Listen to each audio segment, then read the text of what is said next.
You are about to witness history in the making.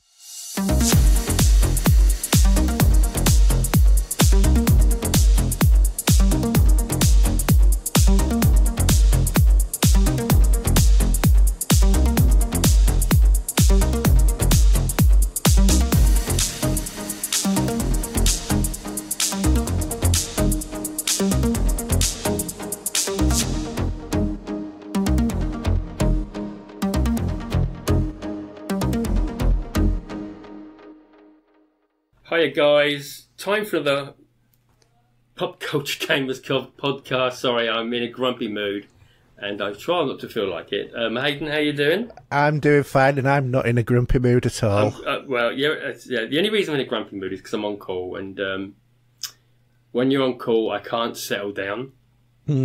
So when I'm playing games I'm constantly looking at my phone. I can't stick headphones on because I'll have to keep looking at my phone. I can't play VR if I want to, which I do want to at the moment, but I can't. So this week's I'm a bit grumpy. What you wanted to play on VR? No Man's Sky. Oh, right, okay, yeah. So I've now got that. So, but you know, it's anyway. At least I'll be off call come Monday. It'll be then the countdown to the holiday, so I should feel a bit better come Monday morning. Mm-hmm. Anyway, so you probably had a busier week than me. So what have you been up to? Well, today I went to a record fair. Oh, okay. And did you pick anything up? Yeah, I got Jean-Michel Jarre collection, Electrica Volume 2 or something. Just like a, sort of best of collection. Is that the one with the cable with the coils on it? I can't remember. Okay. I can't remember. But I also got the London Stage version of the Rocky Horror Show. Oh, okay. One of your favourites. Which is a picture disc as well, which is quite nice because it's actually a normal cover and then it's got a picture disc inside. Yeah, sometimes they're worth just framing and putting on the wall than playing and just get another version. A lot of places actually sell the actual, frames for records, don't they? Yeah, there's one you can buy where the frame can be up there and you can unclip it and pull the record out. Yeah. So if you wanted to put it on display and then just take it in and out as you want to play it, you can do that. Yeah. And certainly some of the picture discs do certainly look, good enough to stick on your wall. Yeah, because I saw, when I was in Sainsbury's at the weekend, I saw the Marvel Endgame. I've got that one. Is it the Endgame, wasn't it? Is it Endgame or Infinity War? Endgame. Endgame. Yeah, and that's got us a picture disc. Yeah. But yeah, it's nice, is that? And the Spider-Man Into the Spider-Verse one looks quite cool as well. Oh, right. Was that a picture disc? Is that a picture disc as well, is it? Yeah, it is. Oh, yeah. Okay. Yeah, it looks really nice. Mm-hmm. But I also, I'd picked up, ordered it ages ago, the soundtrack for Forbidden Planet. Oh, yeah, I've got a copy of that. Yeah. And you could have picked it up as a picture disc if you wanted to. That's what I have. Yeah. Oh, you did. Yeah, I got a different copy than that. Mine's a limited pressing, numbered. But yeah, I've seen the picture disc on Amazon. Yeah. No, that's not where I got it from. But yeah, it's an unusual record to play because it sounds more like the special effects sound rather than music. The guys that did the soundtrack, I can't think of their name off the top of my head. Baron rings a bell, but part of their name. But yeah, it's the blibs and blobs of the score. Really, it's no real soundtrack. It's just just the background special effect noises that they use through the whole film. But then again, even the beginning part of it's quite good. Yeah, it is. It is. So it's quite a nice one. But the other thing that I did, last weekend, which is why we didn't have a normal show, was I went to Insomnia 65. So, your PC. No, it's not PC. It's all sorts. So it's. Okay. Basically, it's a gaming festival that includes esports, YouTube stars, cosplay, and gaming generally. Mm-hmm. Yeah. As well as a number of, merchants and stuff like that. It's held at the NEC normally, and it was this year. So second time I've been to it this year because I went to Insomnia 64 in April. Yeah, I remember that. Yeah. Nintendo had a massive stall, as they always seem to do at this event. I think they know that it's probably a slightly younger market who goes there. This is the one that I take my son to as well. So, they had a really big stall. They had a tournament going on. You could play any of the games that they had. PlayStation had a selection of a lot of things as well, including if you wanted to book, which I when you got there, which I didn't find it until later on. You could book and have a go on the new VR Iron Man game that they're releasing. But I remember that being mentioned ages ago. Yeah, but unfortunately, I was too late to be able to book anything by the time I found it. Yeah. Which is a shame. But yeah, so they had lots of other stuff. But I'm really quite surprised that they're still pushing God of War and Horizon Zero Dawn as well. Like all of the posters and stuff like that. I would have really, yeah. It's like it was a brand new, new layout for them. And, new posters. It wasn't the same ones as was I've seen before, but it was still featuring them. Not that there's anything the matter with that, but considering that, how long's Horizon Zero Dawn's, 2-year-old game now? I'm surprised that they're still pushing it. Well, they did have the DLC for a while, so you can imagine them pushing it for that. But then is there a sequel planned now? There is supposed to be a sequel, isn't there? So I'm not sure when it's been released, though. VR had a big presence at the place. Yeah. They were showing a few different games, including Beat Saber, which is a great game to play, and the new Doctor Who VR game that is coming out, and Superhot. Isn't the Doctor Who one a mobile game one, is it? Or No, it was Oculus. Oh, so it's PC then, yeah? Yeah. I presume it's coming out on PlayStation as well. I haven't heard. I remember it being mentioned as a mobile game at one point, but that might have changed. Yeah. Xbox was there, but they had a bit of a closed sort of thing, and there was a queue, and I just couldn't be bothered, standing in it for an hour to, try and get through. Even though I had like priority passes. You don't get a priority going through the queue, unfortunately. Oh, not like a speed ticket of any kind. Well, they say that you're supposed to, but the priority pass didn't do anything for us. Ubisoft had a presence, and this is where I started to get a bit miffed, to be honest, because Ubisoft's presence was mainly Just Dance and a stall at this thing. They were having Just Dance competitions and stuff like that. And what they'd done is stuck everything else behind the Ubisoft Experience paywall.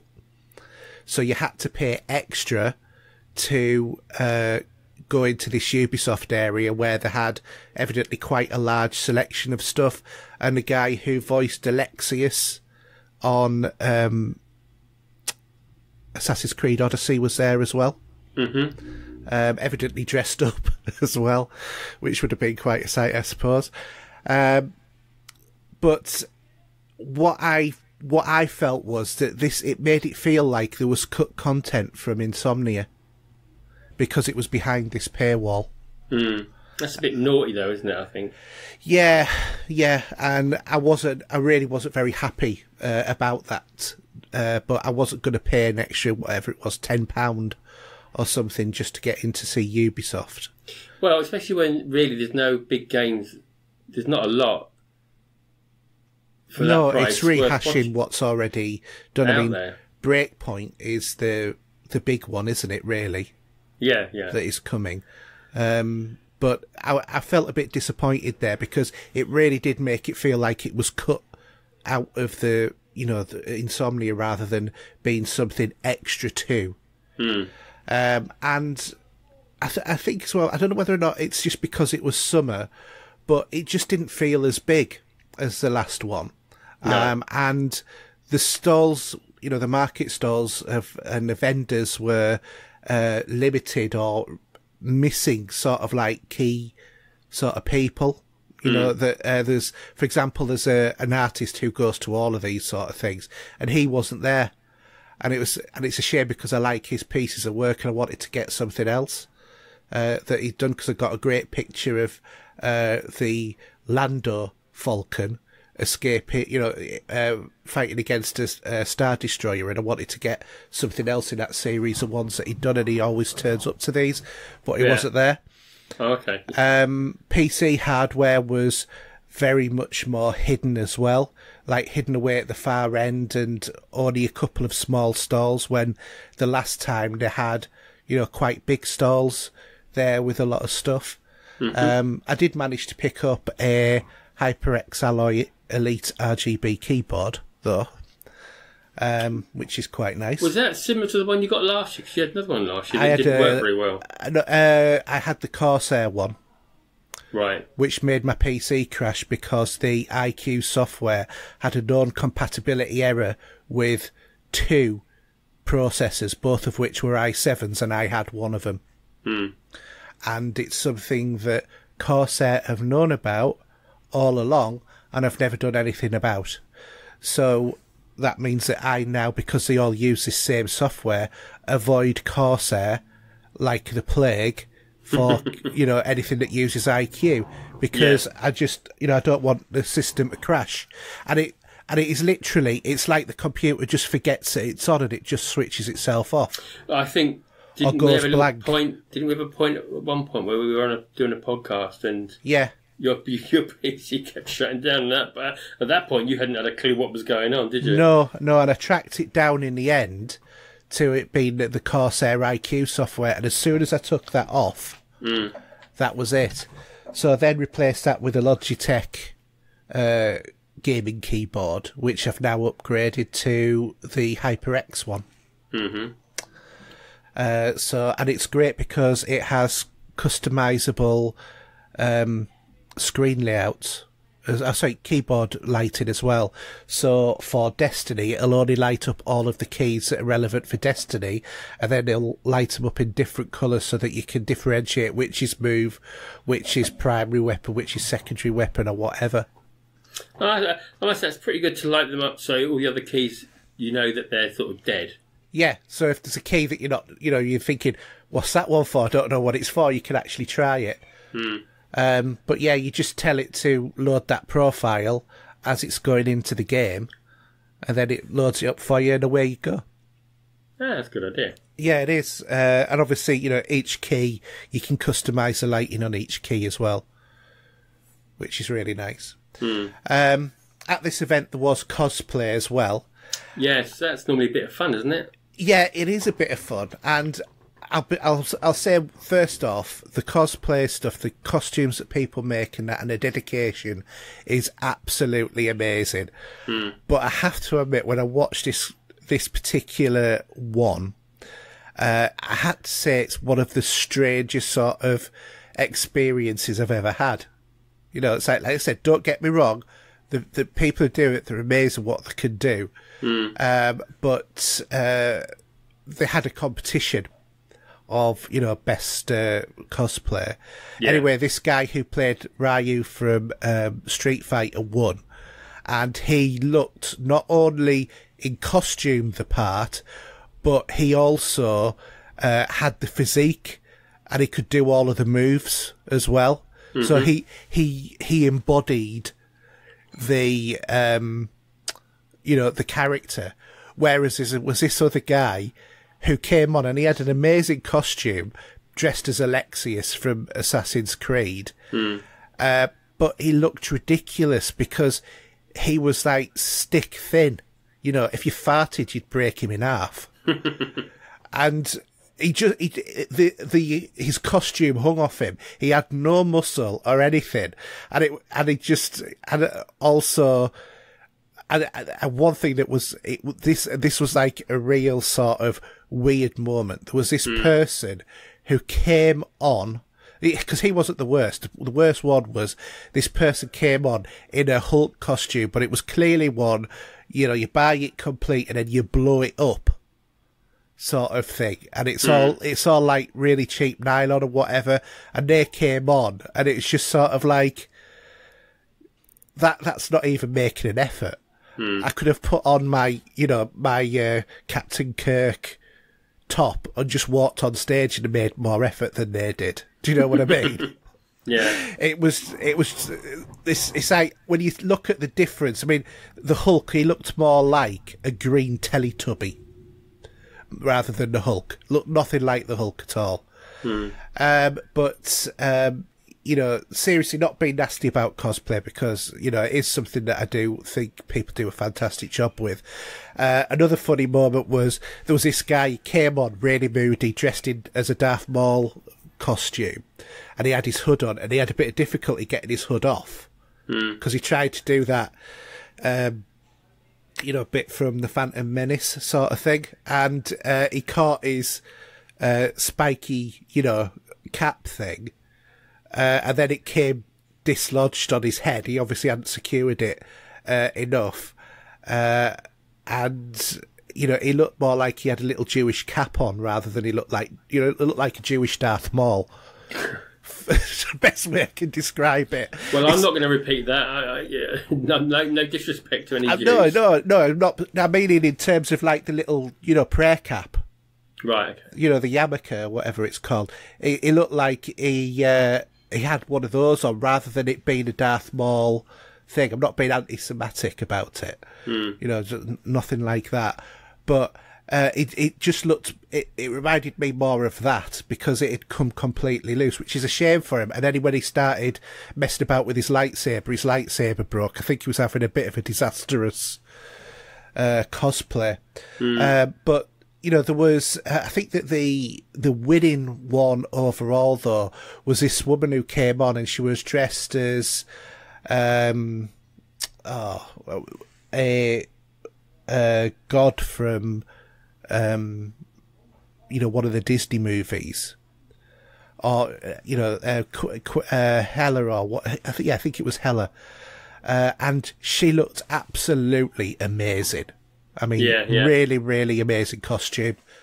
But I have to admit, the one thing that I think that it did teach me as an experience is if I ever decided to take up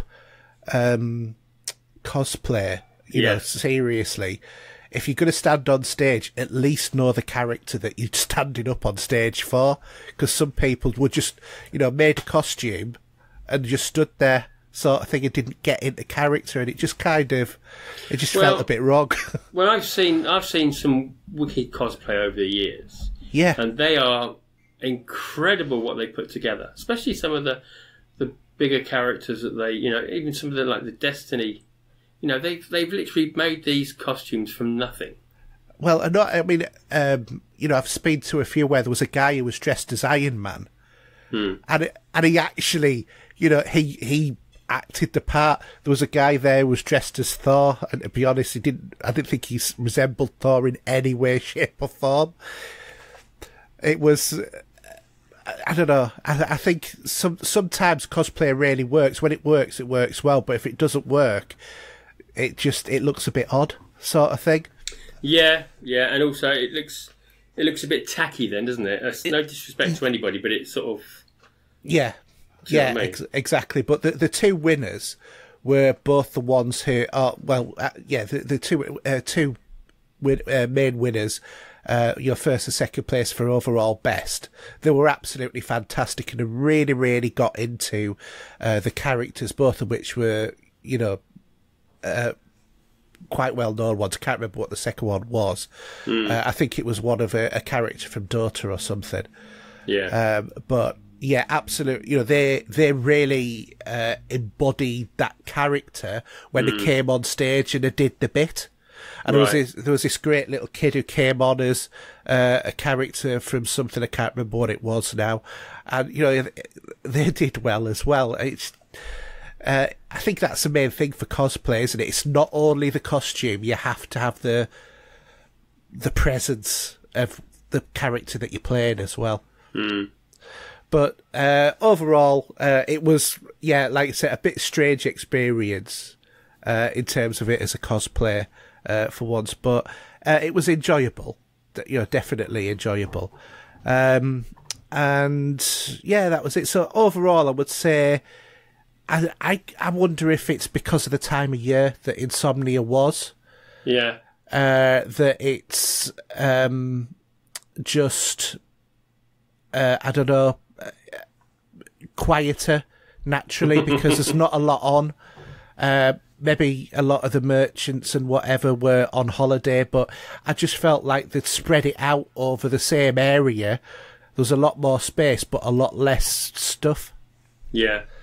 So I'm looking forward to going to EGX this year and see what that's going to be like, seeing what the difference is. And I'm in negotiations with Indoors to also go to Destination Star Trek. Oh, okay. Where I will no doubt be going in cosplay.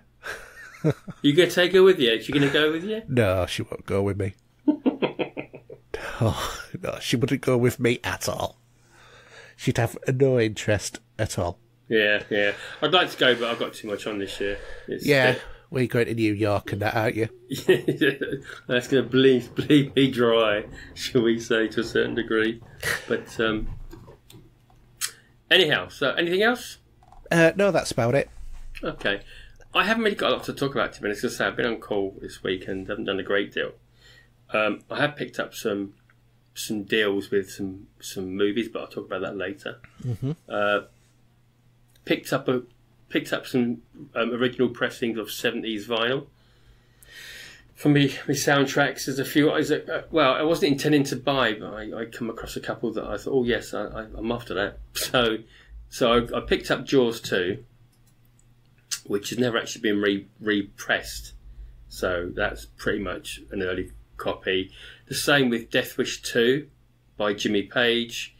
Capricorn 1, I don't think it's ever been done either, which I'll talk about later about the film, which is Jerry Goldsmith. And also the last one was Somewhere in Time, which is John Barry, and that is the Christopher Reeve and Jane Seymour movie. Yeah, great movie is that. It is, isn't it? It's class. So really, there's not a lot been on. I've been online checking out some bits and pieces for the holiday. Picked up the e-tickets yesterday, so I got them printed and my car park pass printed as well. So that's all ready to go. We've had a few issues with some mice, and apparently I don't know how many, but the missus said she got up early one morning because of the dog, and she could hear this like scratching in the skirting, and we found some more mouse droppings in one of the cupboards. So I popped over to our local sort of garden centre and picked up these reusable mouse traps. So made of plastic. So when you pull them back, you can. They're sort of pre-baited with something built into the plastic. But I like to put some peanut butter on there. Mm-hmm. That gets their taste buds and juices flowing. So I put one in last night, and that morning, the morning I found the mouse with its head squashed off in that one, and I thought, well, I'm going to reload it because I'm not too sure if it's more than one. So I reloaded it this morning, and by lunchtime I caught a second one. Right. As well. So you got a little nest of them then. Well, I don't know. I'm gonna, obviously I've done a third set as well now, and see in the morning if I get another mouse. But it may have just been two of them. If it's more than that, I don't know. But yeah, crazy. I mean, it's just pain in the backside, to be honest. They're little critters, but hey ho, one of those things. Anyway, shall we move on? Yep. So let's start with gaming this week. No longer a dream, but a reality.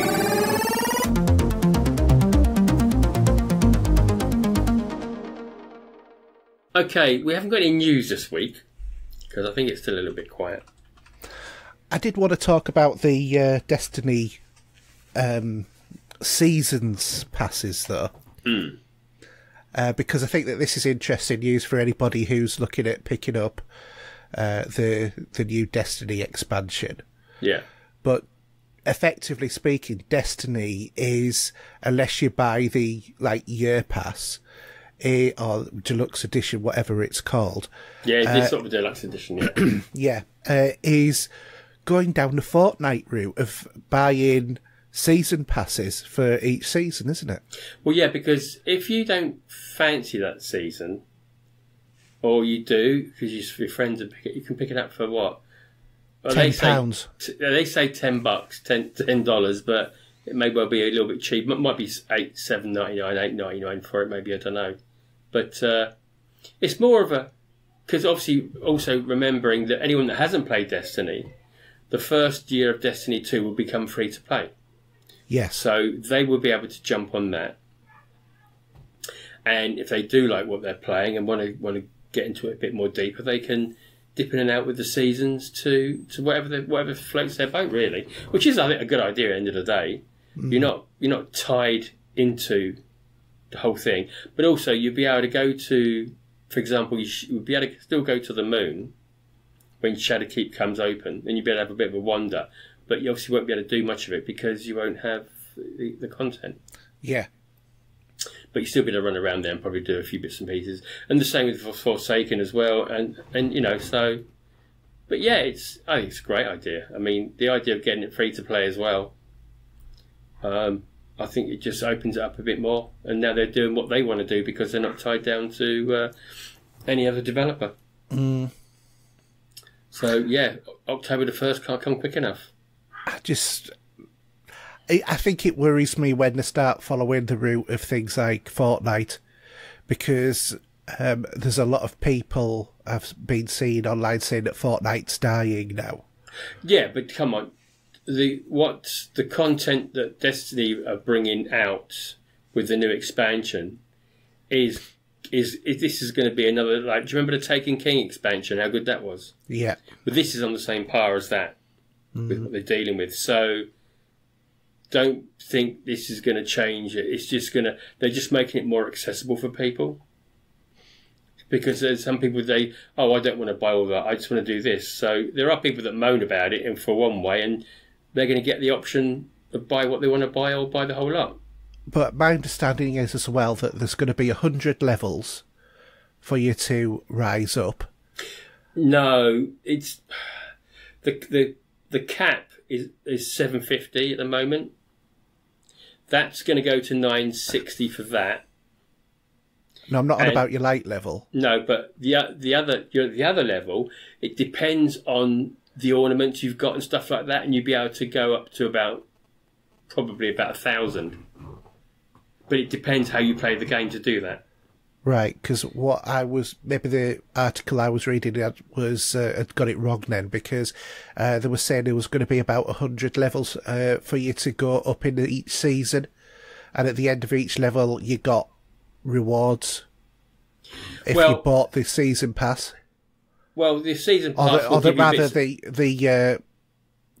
that particular pass for that season, and then you could buy further up levels later on if you wanted to, when in the last couple of weeks, which is exactly what the Fortnite model is.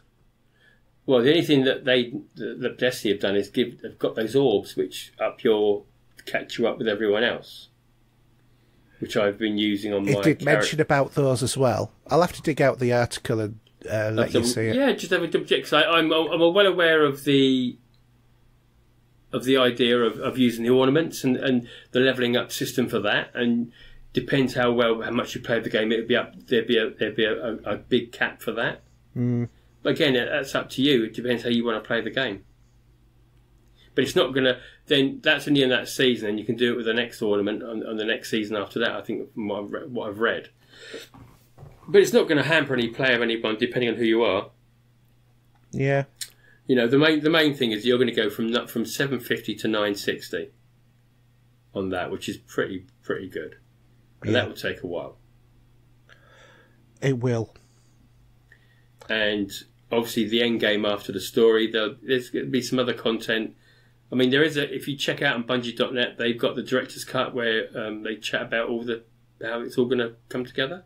Mm. So it's worth having a look at that. But no, I think they've done it right. And from what I've been reading and what I've been listening to and the feedback I'm hearing is everyone's sort of really happy with it. Yeah. You know. But obviously Destiny's not for everyone. No. So, but yeah, no, I'm just grinding away at the minute and keeping that going to buy as much bits and pieces ready for the first. And there's the word. What's that? Grinding. Well, I'm playing the game and I'm enjoying it, and at the same time I'm earning materials, collecting shards, all that sort of good stuff that I'll need to help me at the beginning of the next part of the game. Yeah.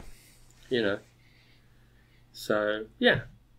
All right, should we go into new releases? Yep. This week we've got Catherine Full Body on PS4 from the 3rd, Spyro Reignited Trilogy on the Switch, WRC 8 on PS4, Xbox One and PC.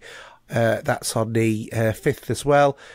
The Angry Birds Movie 2 VR Under Pressure on the PSVR on the 6th. Guns Pixels on the Switch. Monster Hunter World Iceborne. That's the expansion pack, and that's on the 6th. That's on PS4 and Xbox One. NBA 2K20 on the PS4, Xbox One, Switch and PC. And we've also got the Bard's Tale 4 Director's Cut on the PS4 and Xbox One. Cool. One title there I'm interested in, which I'm probably going to look for at some point, will be Catherine's Full Body. How did I know you were going to say that? Well, I've got the 360 version. Uh-huh.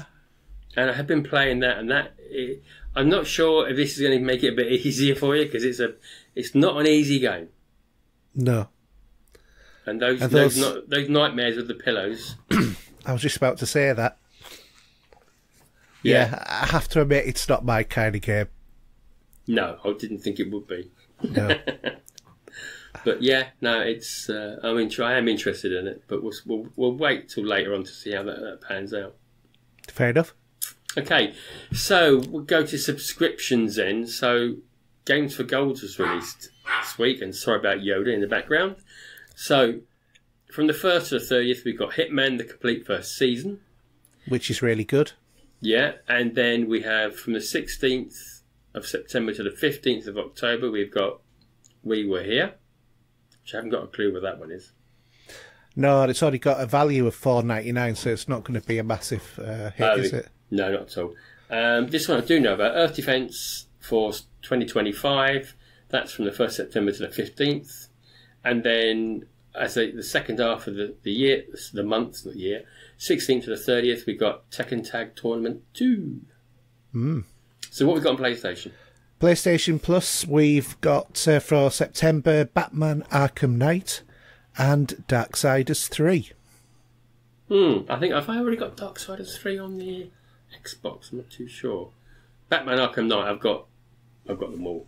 Yeah, me too. But they're worth picking up if you haven't got them. Definitely really good collection of games. Twitch, we've also got Gunpoint, Guild of Dungeoneering, The Adventure Pals, The Original Strife, and Pumped BMX. Okay. And I only think I know Gunpoint out of that lot. Which I think was a game in the VR for the Samsung on the phone. I don't know, but Pumped BMX, isn't that on Game Pass? Don't know. Sure it is. Yeah. Okay. Right, swiftly moving on then. Should we go to what we've been playing? Yeah. So, I'm not going to mention Destiny this week. Really? No. Even though you already have? But you started it. So, on the Game Pass for the Xbox this week, Blair Witch has been released. Yes, it has. And I say gaming is a bit difficult when I'm on call, but I've started the game and it's looking pretty good. I think I really need to play this at night, though. So what sort of game is it? So do you remember seeing this at E3? I think we saw this, didn't we? And we all thought it was going to be Alan Wake. Oh yeah, ringing a bell, yeah. Yeah. So this is a story-driven psychological horror game based on the cinematic lore of Lionsgate's Blair Witch.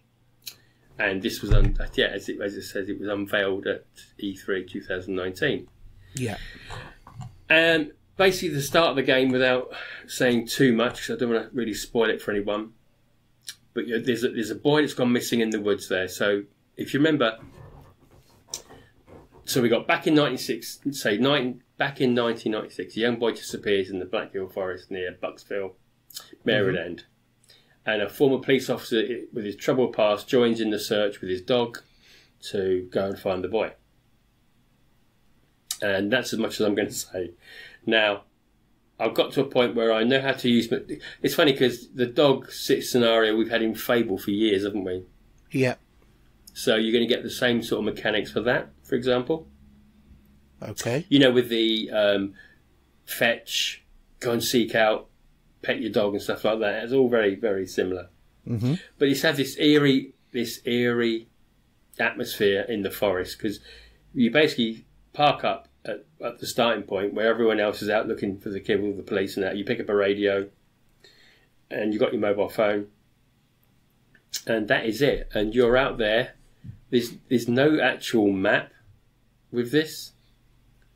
And it's easy to get lost in the forest. Mm-hmm. But I did come up. There are some collectibles in the game, and I did I found my first piece of evidence, plus the boy's hat, his baseball cap, and I slid down a murky part of the forest, and that's where I'm got to go back to playing it next week. Cool. And I do like these sort of games.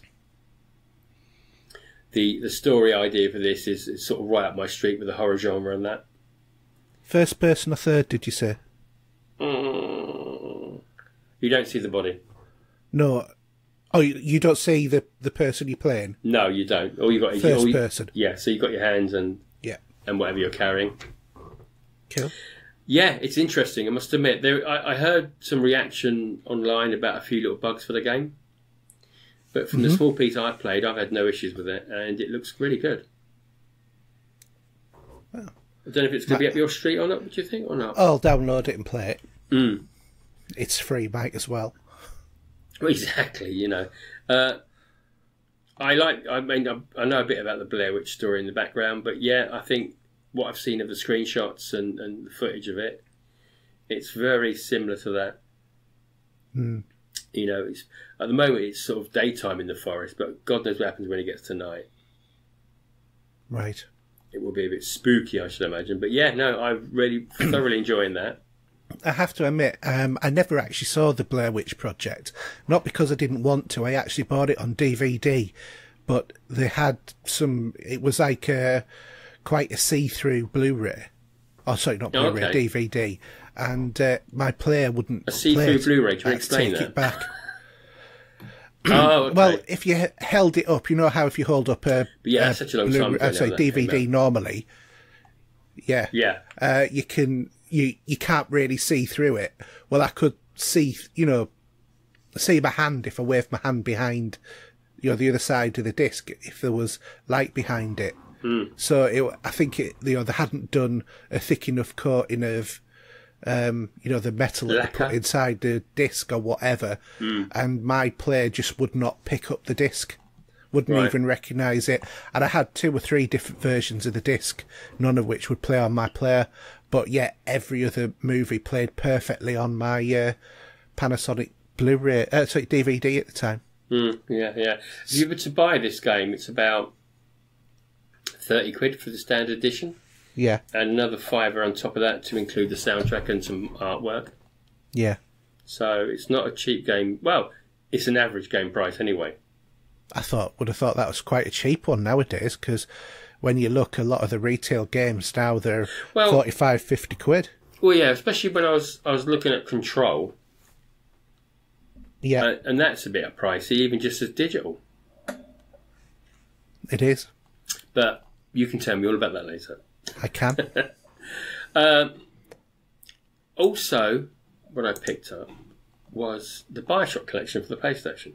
Yep. And the only reason I did that was it was about £9.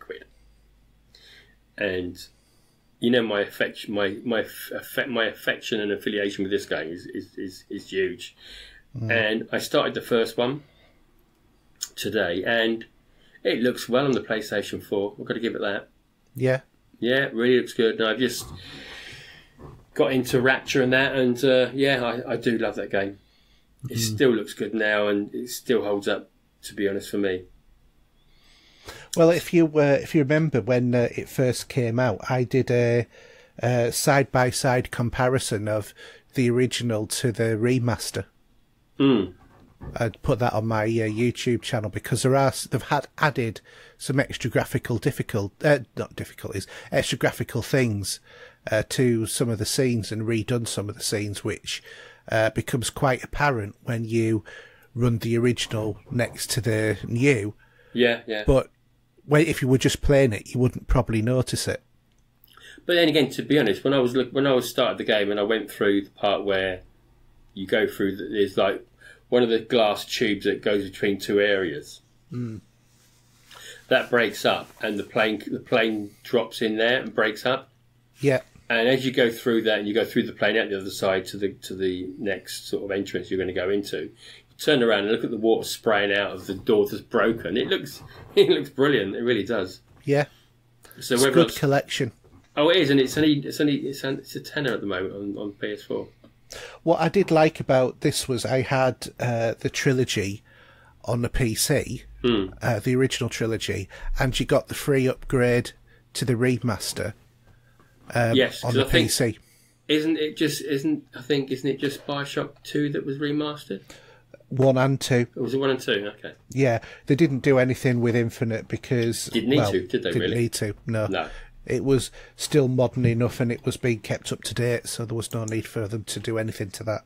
Yeah, no, not at all. Okay, so the last another little thing quickly to talk about is I purchased Erica on the PlayStation 4. So what is Erica?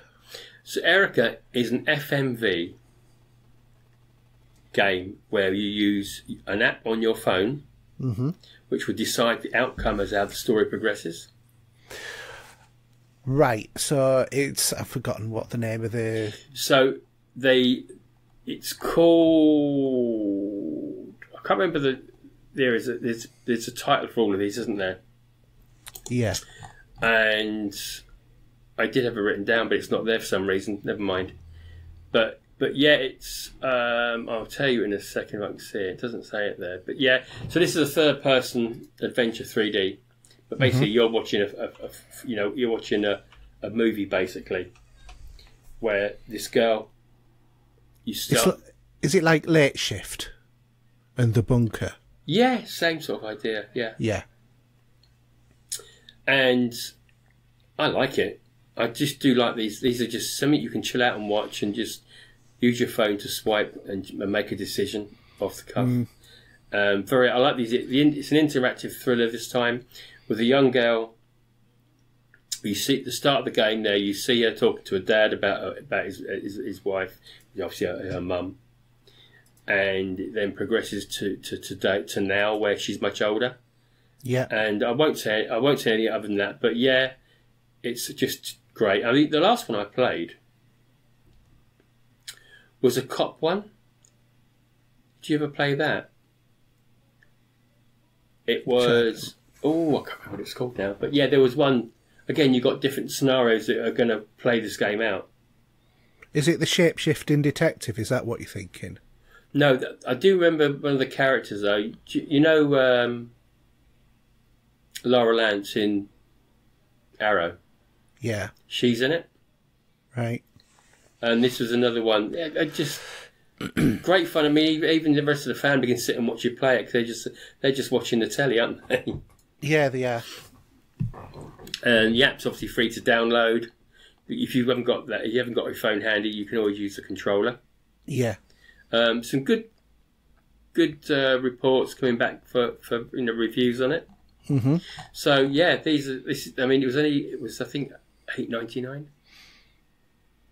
That's not too bad, is it? No, not for. It's probably going to be what, an hour's worth of footage maybe or something like that.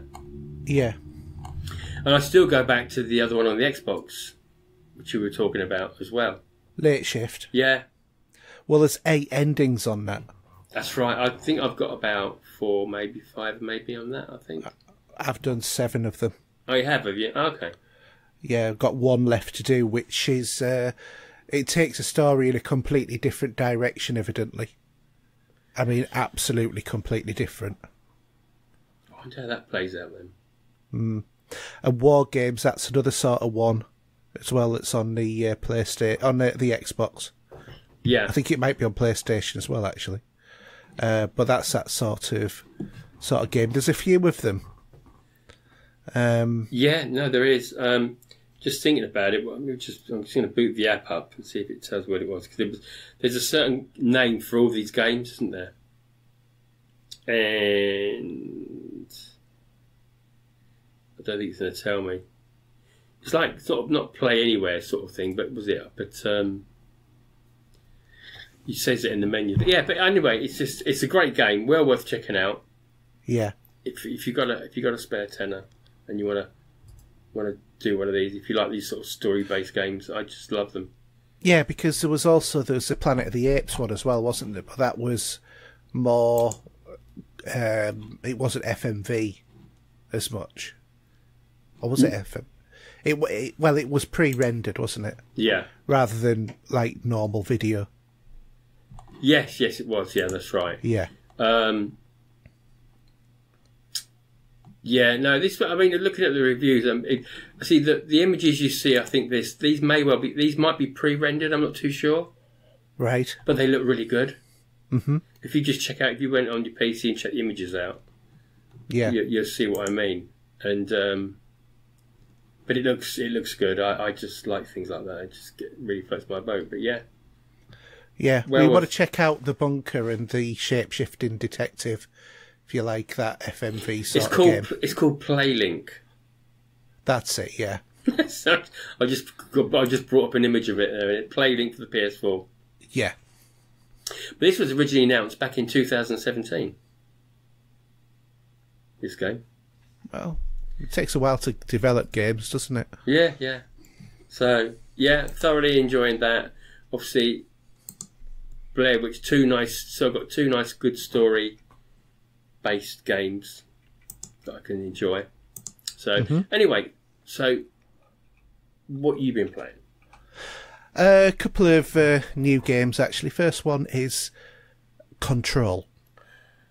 So this is from Remedy and 505 Games.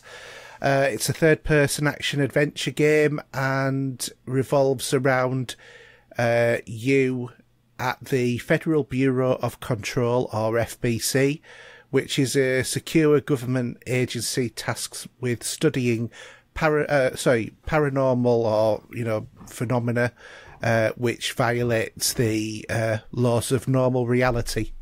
Is the best way of describing it. You play the director of the FBC, who's just taken over, and you're in a building called Oldest House, which is the FBC's New York HQ.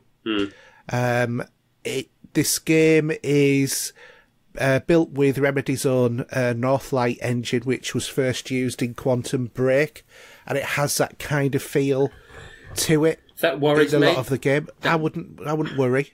I wouldn't worry. This is a good game. Over the course of the game, you develop supernatural abilities like telekinesis and levitation, and the ability to control certain types of enemies as well. The game is really very reminiscent of, Remedy games, to be quite honest. A lot of what they've done. Actually, even some of the effects of the, when you're doing the powers. Yeah. Just reminded me of Alan Wake as well. The game is very Alan Wake-esque, and also it's got the feel of Alan Wake and Quantum Break, but also a bit of Max Payne in there as well, I think, which are all Remedy games anyway. So one thing that I've kind of feel, which I haven't seen other people reporting on, but to me it feels a bit like this, is the save points in terms of if you die at the beginning, during a big boss battle or whatever, you tend to be like a minute or 30 seconds away from where the battle starts, and you have to know where to go from there to get to where the battle is. So you might, let's say you've taken control of a control point, which is one of the things you have to do in a game. To cleanse it of this evil, whatever it is, and then you'll go through a few more corridors and get to the next bit which you have to do, which might be a big boss battle. But if you die, it takes you back to the last control point, and because of that, going back, even though it's not far, like I said, if you use a sprint, you can probably get from one place to the other in about 30 seconds.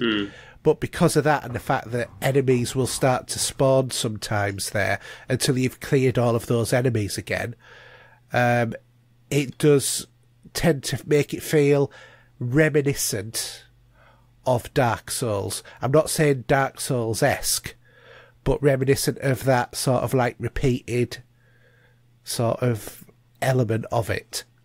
Does it get boring though? No, it doesn't. To be honest, I think it's probably my one thing that I'd prefer it if they'd have just done it as a more contemporary, title, and just had it, if you die at the beginning of a boss battle, you just restart at back at the beginning of the boss battle. Because what I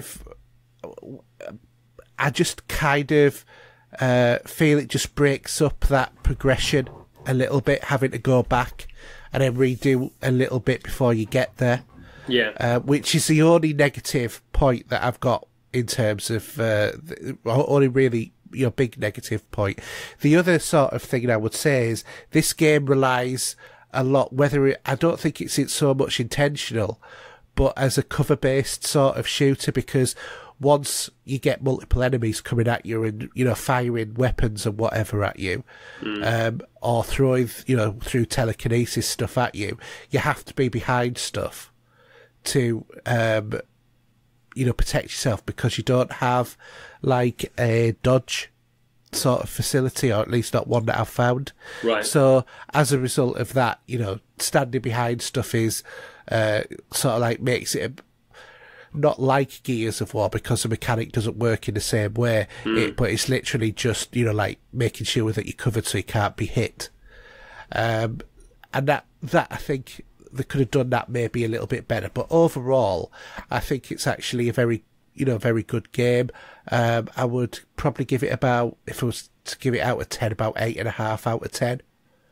I think it's the best game that's been released for a while. Certainly the last few months that I can think of, because there hasn't been that much out, so that's not saying much, but it is definitely worth having a pick up and having a go, especially if you like Alan Wake, because if you remember with Alan Wake, that really generated a lot of atmosphere, in terms of the audio and also the visual. It really got you going in terms of how you, just the whole sound, whole ambience of the game. And this is very similar, because it does develop that kind of quite, oppressive feel that there is something about to get you all the time. Especially with these, like, wailing sounds and stuff like that go on, just because of this, like, possession of people in this FBC building. But what you have to do basically is that you're in a place of power, and within the place of power there are possessions of power which you have to sort of tame, as it were, to make it so that this fog thing is not taking over people or whatever, or putting them into these trances. Mm-hmm. So it's a really interesting game. There's a lot of... there is something going on. I haven't got to that point yet, but when it shows you the main character and there's, it'll show you having her inner voice, as if she's talking to somebody in her inner voice, and then you'll get this swirling pattern go across the screen, and then it'll be referencing that swirling pattern, saying, should I tell them about you, sort of thing, as if it's sort of like a ghost that is accompanying the main character in the game, which then made me feel a little bit like it's a bit like Beyond Two Souls as well. Okay. In terms of like the story sort of element of it. I'm having whether I should wait for this to come down in price a bit before I down it. I'm pretty sure that this is going to be one that's going to appear on Game Pass. Yeah. It has the feel of a Game Pass game, but it's definitely worth playing. Yeah. It's just, I'm a bit I'm a bit more cautious these days on games. Well, other than this week, can't think of the last time you bought any games. Well, bought two yesterday, but yeah. But I mean, other than this week. Yeah, no, there's nothing that's appealing to me. No. And obviously, the next game that is appealing to me is going to be a free on Game Pass anyway. So Gears 5. No, not at all. I will have a look at it when it comes out. Mm-hmm. But I don't think it'll be one that'll hold my attention span too long. It seems to be getting good press so far. Yeah. So, what's the one that is coming to Game Pass that you're going to want? I'm not sure when it's coming. I think it's this year. It's the one that looks like Fallout in space. Oh, yeah. Yeah, another one. From the people who made Fallout. Yes. Obsidian made this one. Yeah. That looks really good. And so, yeah, but that's not for a little bit longer yet. But, yeah, no, it's, been a bit more wiser these days. Not so, taking the plunge. So, it's just stab in the dark, isn't it, with games sometimes. But I've been burnt a few times over the years. So I'm just getting a bit wiser about it. But, yeah, with Game Pass is always there. I have to admit, personally, I've been finding it difficult to get deep into many games. And I just seem to be going back to sort of like preferred favourites, even if they're more modern favourites like Assassin's Creed, Odyssey and Origin. Yeah. That seems to have become my Destiny 2, as it were. Just because... Isn't it weird, though, that a year ago it would have been completely different? Well, yeah. Because I wasn't playing Origins, and I don't think Destiny 2 had been... Assassin's Creed 2 had been released then. No, but what I mean is... Odyssey, I mean. The pattern of buying games from a year ago. Yeah. But you might go back next year, you might be all, back to buying loads of games, because you've got more into records in the last year. Well, yeah, and movies, because there's been no games I want to need to buy. Yeah. And obviously Cyberpunk, when that comes out, will be a given. Although that's been getting some negative press, hasn't it? Yeah, I know. And here's my doubts again kicking in. There's a little me sitting on my shoulder, telling me, thinking of. I've heard those rumours. Yeah. If that's what they are. Yeah, people complaining about the gameplay footage and about Keanu Reeves' involvement in it as a franchise. Oh, I don't know. People have to moan, don't they? Yeah, they do. Anyhow, so what else have you been playing? The other one is what I think you'd go for, if I'm being honest. Mm-hmm. And that's the Dark Pictures Man of Medan. Okay, so, sell it to me. Okay, well, this is a game from Supermassive Games and published by Namco Bandai, or Bandai Namco, whichever way around it is. And it's an interactive drama survival horror game. I mean... So, from the creators of Until Dawn. Okay, yeah, I'm there. So, it's all in that sort of style. This is the first part in planned instalments of 8 games in the Dark Pictures anthology. Yeah. So the story follows 4 Americans, one of which you will note has a very, very similar look to the lead character of Quantum Break. Oh, okay. Because it is him. And 3 other people, plus the captain of a boat. And basically, you view everything from a third-person sort of perspective, and you can play either as a single player or multiple players, assuming control of up to 5 different characters. Mm-hmm. And the storyline is that your cast gets basically trapped on board a ghost ship after finding a aircraft that had, crashed years before under the sea. Okay. So just like with, the previous Supermassive games like Until Dawn, everything revolves around the head or heart sort of decision, or you can choose to do nothing. And then there's different quick time events for you to do as well. Yeah. Is this on both platforms? Yes. Okay. And PC as well. Mm-hmm. So, for example, when you first start off on board a boat, and it's the sort of like, I think, wartime. And anyway, a lot of the crew die, and I can't remember why it was that you were not conscious or not available or whatever, but you start wandering the ship, and then you see people running about, you see that people have been murdered, all that sort of stuff, and basically there's loads of sort of jump scares, Until Dawn sort of esque in there as well. And it's really interesting in terms of the story, and quite enjoyable. It's got good acting. The graphics look absolutely superb. You've got your narrator who keeps coming in at different points within the game as well, who explains your choices will influence how the story progresses and all of that sort of stuff as well. But yeah, it's a good game. Definitely worth a look. Okay. It's a cheap one as well. It's 25. Yeah. So for 25, you get. Is it the first? So this is the first part. Did you say? Yeah. So how many parts are there at £25 a time? 8.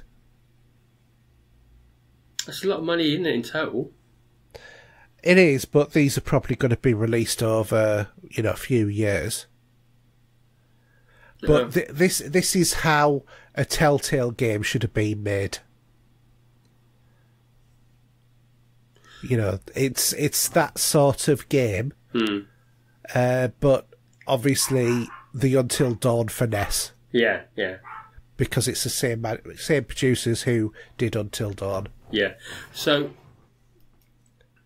you're getting. So how many? What's the gameplay? How many hours gameplay do you get for £25? Well, I've heard somebody who's played it. Evidently, it's about 4 hours.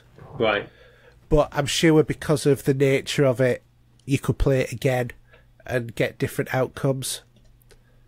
So it's a bit like, in that case, it's a bit like Late Shift or something like that, where you've got lots of different options. So, you could play it again and get an entirely different ending. Yeah, I'm with you. Oh, okay. Well, I'll have a little nose at that at some point.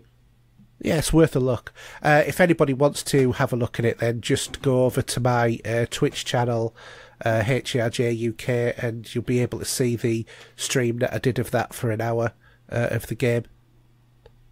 Okay, cool. In quest of a better life,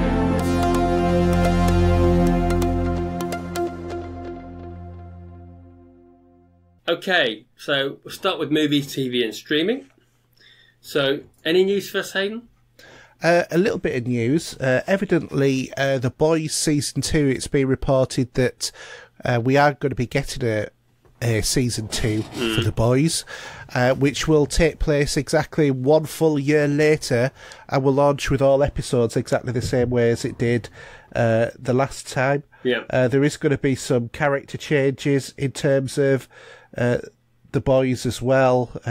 Not got much news in terms of that at the moment, but it'll be interesting to keep an eye on it and see how that develops, because that was one of those shows that wasn't really on the radar, and then it shouldn't suddenly just turned up, and it was absolutely fantastic. Cool. Okay. The other question I've got for you is, have you seen the new Joker trailer? Yes, yeah, I've been keeping an eye on that. I'm quite looking forward to this movie, I have to admit. I'm not sure how to take it yet. I think it's going to be quite dark. This is DC. What am I on about? Of course, it's going to be dark. But it's, I think it's going to be like, sort of like quite noir, as it were. Oh, yeah, who knows? Yeah. Okay, so cinema releases, we have, as you said them earlier, we got K-12 coming out on the 5th of September, on the 6th, which is the Friday. We have It Chapter 2 and Queen of Hearts. And Touchwood, I'm hoping to go and see it Friday night, if I get the chance. Mm-hmm. Just I would like to see it before I go away, because otherwise I'll miss the boat. Yep. That's always the way. I don't think it'll be on the plane. Then again, I think I'd like to see this in the cinema anyway. Mm. And I've already downloaded it Part 1 to rewatch maybe sometime this week. Yep. So you're going to watch it? Yes, and they are doing a double bill in the Odeon. But that's about nearly 4 hours, I think. Yeah. So, yeah, I don't fancy that at the minute. I ain't got enough time for that. Fair enough. Anyway, so what we got coming out on Blu-ray DVD? Okay, well, the big one is Avengers Endgame, out on, Blu-ray, 3D Blu-ray, 4K Blu-ray and DVD. There's also the 4 movie collection of the Avengers as well, out on Blu-ray and DVD. Mm-hmm. There's Doctor Who, The Specials, which is a Blu-ray Steelbook limited edition, which is also coming out. There is also Once Upon a Time in the West, which is Blu-ray 50th anniversary of Charles Bronson, that one, isn't it? Yes, I think it is, yeah. Yeah, we've got Pokemon the movie 14, 15, 16 and 17 for those of you who are really into that. And also there's The Doctors, the Paul McGann Years DVD. There's the original BBC TV series of Tinker Tailor Soldier Spy, and one for you, The Young Sheldon Seasons 1 and 2. Yes, very good series that is. I do enjoy that. Yeah. Not what I would probably buy, but I am enjoying that on watching it on TV as it progresses. But yeah, but the kids are very good at good actor on that, I must admit. Yeah. Other than that, I don't see a lot more there that shouts out, to be honest. No, but there's enough there for considering all of the other weeks where we've had nothing that's been of interest. Yeah, I do know what you mean there. Yeah, absolutely. Okay, so cinema charts. We have at 5. We have Scary Stories to Tell in the Dark. 4, Fast and Furious, Hobbs and Shaw. 3, The Lion King, still in there. 2, Once Upon a Time in Hollywood, and at number 1, Angel Has Fallen, which is the sequel to Olympus, and was it Olympus and London, the 2 films? I think it was, wasn't it? Yeah, it was. So, yeah. But I do want to see Once Upon a Time in Hollywood at some point. Well, I saw one of those films this week. One of those 5. Oh, yeah. But it won't be... Okay. It won't be number 5, though. No, it won't be. No. Anyway, Blu-ray DVD charts. What we got? We have Pet Sematary, which I presume this is the latest version of Pet Sematary. And it's poor. Yeah. Alita Battle Angel at number 4. At number 3, we have Captain Marvel. At number 2, we have Shazam. And at number 1, we have Hellboy. Yeah. So, still superhero-ish esque at the moment in the charts there. Yeah, indeed. But Pet Sematary was bad. I didn't like it. It's not a patch on the original, I'm going to say. That's just my personal view. Mm. Okay. So, as you were saying that you've watched something in the cinema this week, do you want to go first? Because I'm only going to talk about one movie and a few bits I've picked up. So, okay. Well, last night I went to see Fast and Furious Hobbs and Shaw. Ah, cool. Was it good fun? It was, yeah. It was disengage your brain at the door on entry and just go along for a romp of a ride. Is the best way of describing it. I mean, you know, it's got The Rock and Jason Statham all in one movie. What more can you ask for an action movie? No, I do. They are a good pairing, I must admit. Yeah. They play off each other really well. They keep up that antagonistic sort of approach to each other across the movie from, you know, Fast and Furious 8. Mm-hmm. And it was just such a great fun movie. Idris Elba, he was fantastic as he always is in everything that he does. He played like a black cybernetically enhanced person. Mm-hmm. Who's, you know, after a virus that has been injected into Jason Statham's sister, who is an MI5 agent, or an MI6, can't remember which one it was. Yeah. But Helen Mirren was in there as well, just reprising her character from Fast and the Furious. That was quite funny as well. Mm-hmm. All I can say is I just really enjoyed it as a movie. It's loads of action. It was all completely stupid, and it was completely great fun. Ah, brilliant. Yeah, definitely worth a watch. Yeah. If you like Fast and Furious, you should like this. Mm-hmm. Anything else? I've also been watching Gotham as well. Been really enjoying working my way through that. I'm on season 2. About 3/4 of the way through. Yeah. Just to the bit where Penguin has met his father. Okay. And yeah, again, you know, it's quite an interesting concept, is going back before the times of Batman, seeing Bruce Wayne develop his skills up until becoming Batman, but also Jim Gordon and having him as a central character, and taking him much darker and not as goody two shoes as he is in like the Dark Knight and stuff like that. Okay. As a character, because this Jim Gordon will break the law to uphold the law. Okay. If you see what I mean. You know, looking at the greater good sort of thing. Yeah, yeah. So, yeah, it's... I'm enjoying it, and you're seeing a lot of the characters come in now that you know and love as well. So there's, obviously Nigma was there all along, as the Riddler, but he's now, gone, complete wacko job. Evil. Is he thrown into Arkham by now, is it? No, not quite yet. But, he's just got Jim Gordon arrested for killing, the mayor. Yeah. Which he did do, but he got off it because he'd, basically lied at a testimonial, and the Penguin had backed him up, sort of thing. Because he's gotten this uneasy sort of friendship with the Penguin, with Oswald Cobblepot, which is quite interesting in itself, considering where we know it goes later on.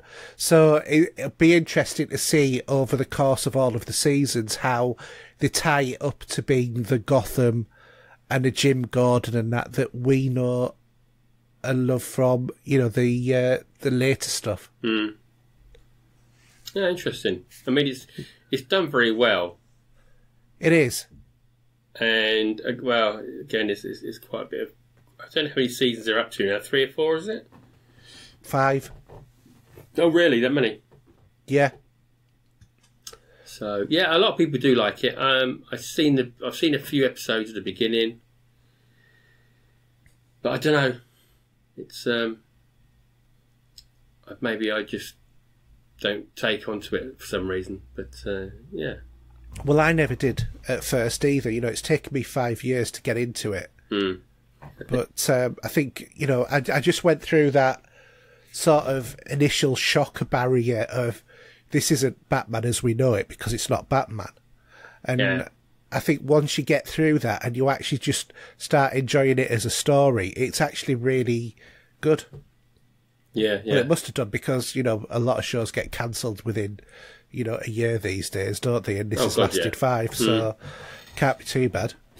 No, there's a few. I think there's been a few shows of late have just been cancelled again. So yeah, I can see a point. Yeah, and a big shame, of course, is this month we should be seeing The Good Place, which will be the final season. Yeah, I've not even gone back to it. It's not started yet. No, this last season. Oh, it's Is it the right thing to do though for that show to finish? I think it's better probably when shows end where they leave you wanting a little bit more, rather than shows end when you think, thank God that's finished, now I can stop watching it. Yeah, I understand that. Mm.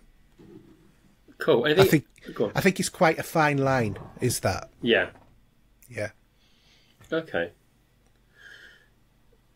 Is that all? Yeah? Yeah, that's all from me. Cool. So, I've watched I've actually watched probably only one movie this week,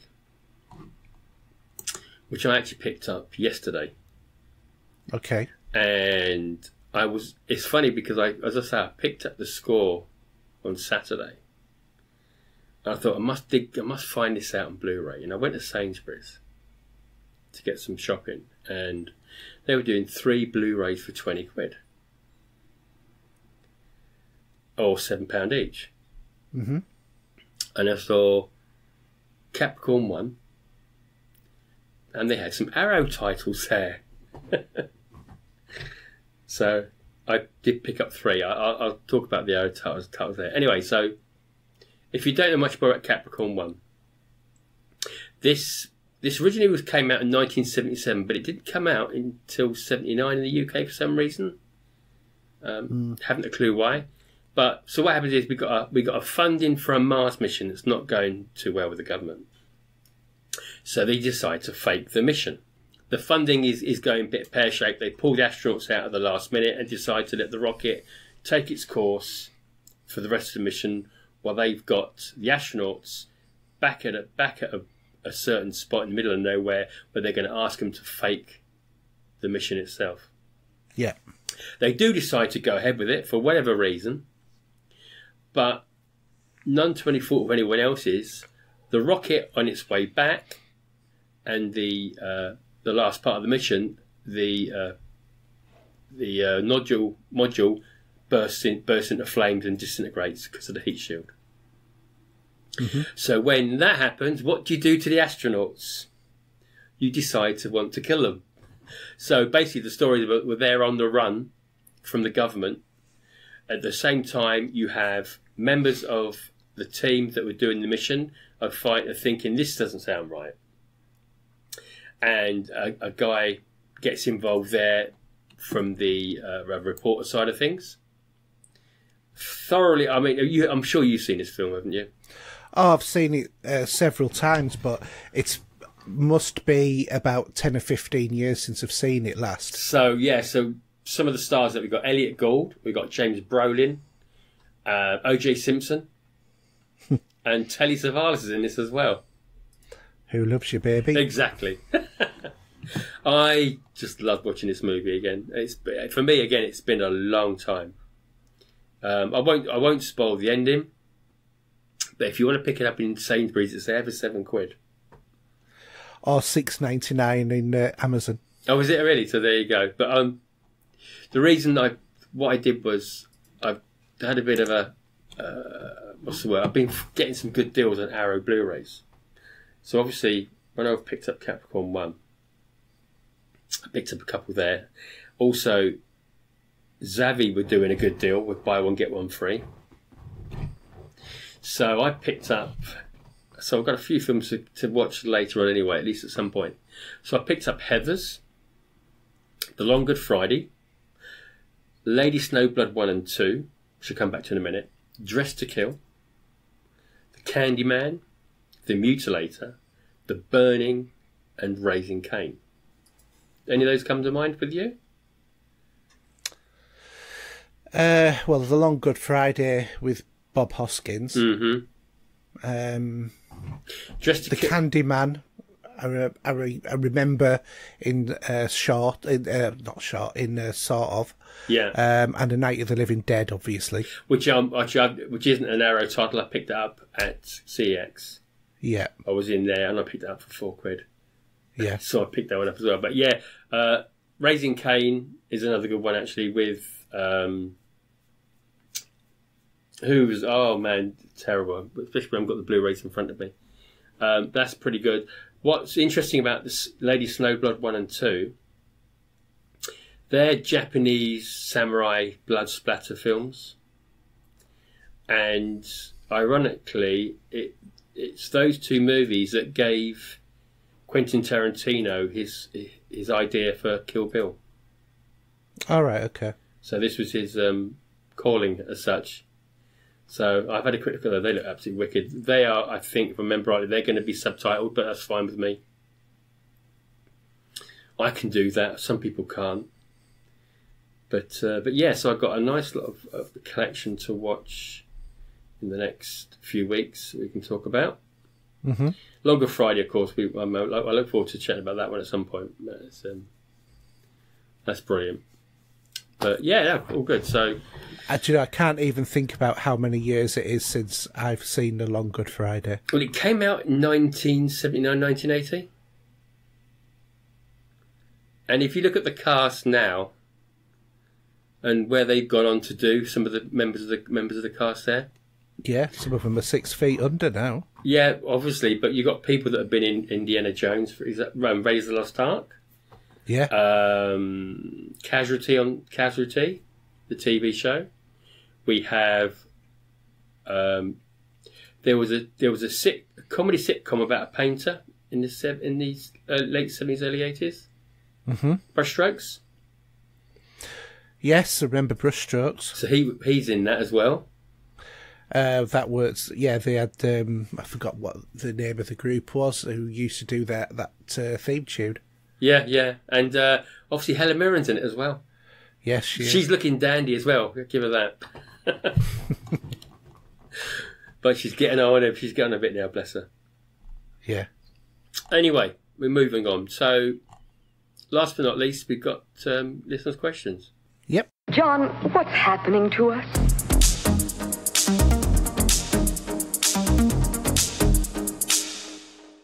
Okay, so we'll start with Mark as usual. He's got a couple of questions for us. His first one is, do you have a game that you play every week but don't mention, but you don't want to repeat yourself every week? Is he ever at me?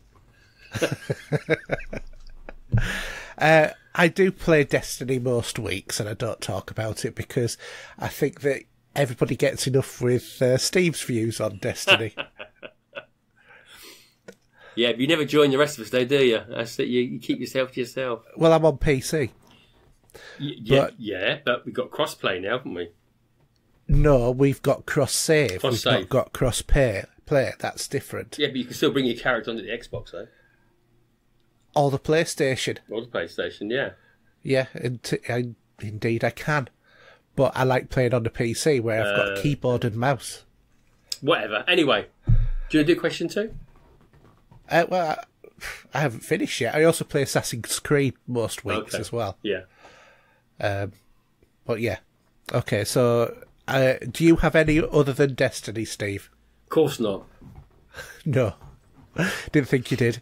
Okay, so Mark's second question is, how long is a realistic time for the release of a DLC to still be relevant? Are Year 2 Season Passes and DLC releases beyond 12 months from a release still viable? It still seems like a Destiny question. I don't know, really. Do you want to answer that one?